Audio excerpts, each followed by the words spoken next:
పంచ్లకే పంచ్లేసే దాసరి మరోసారి తన మార్క్ డైలాగ్స్తో ముందుకొచ్చారు. కోల్స్కామ్ దెబ్బతో ఇన్నాళ్లు కాస్త సైలెంట్గా ఉన్న దర్శకరత్న చాలా రోజుల తర్వాత తన వాయిస్కు మసాలా దట్టించారు. ఒక బ్రోకర్తోనే రాష్ట్రం విడిపోయిందని హాట్ కామెంట్స్ చేశారు. అక్కడితో ఊరుకోలేదు. త్వరలోనే బ్రోకర్ సంగతి తేల్చుతానని ఇంటర్వెల్ కార్డేశారు దాసరి.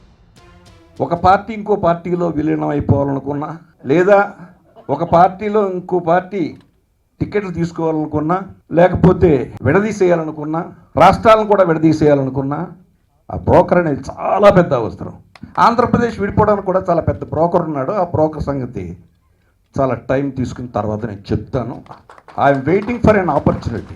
ఇప్పుడు అందరి ఆలోచనలు బ్రోకర్ చుట్టే తిరుగుతున్నాయి. బ్రోకర్ ఎవరనే దానిపై ఊహాగానాలు పోటీ పడుతున్నాయి.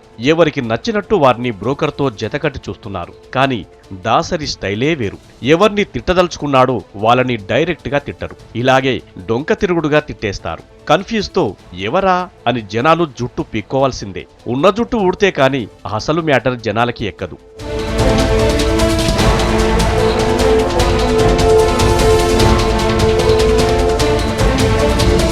ఇంతకీ ఆ బ్రోకర్ ఎవరు? ఎవరిని ఉద్దేశించి దాసరి కామెంట్ చేశారు? బ్రోకర్పై ఆలోచిస్తున్న కొద్దీ రకరకాల పేర్లు కళ్ల ముందు నాట్యాలు చేస్తున్నాయి. చిరు అంటేనే చిటపటలాడే దాసరి మెగాస్టార్నే టార్గెట్ చేసినట్టు టాక్. గతంలో చాలాసార్లు చిరును ఇండైరెక్ట్ గా అటాక్ చేశారు. మైక్ దొరికితే చాలు ఏదో ఒక కాంట్రవర్సీ ఉండాల్సిందే. ఈసారి హాట్ టాపిక్ గా మారిన విభజనను ఎత్తుకున్నారు దాసరి.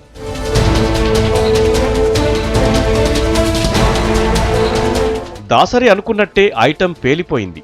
రాష్ట్ర విభజనకు కారణం ఒక బ్రోకర్ అని చెప్పిన దాసరి ఆ బ్రోకర్ ఎవరో కూడా చెబితే మరింత బాగుండేది కదా.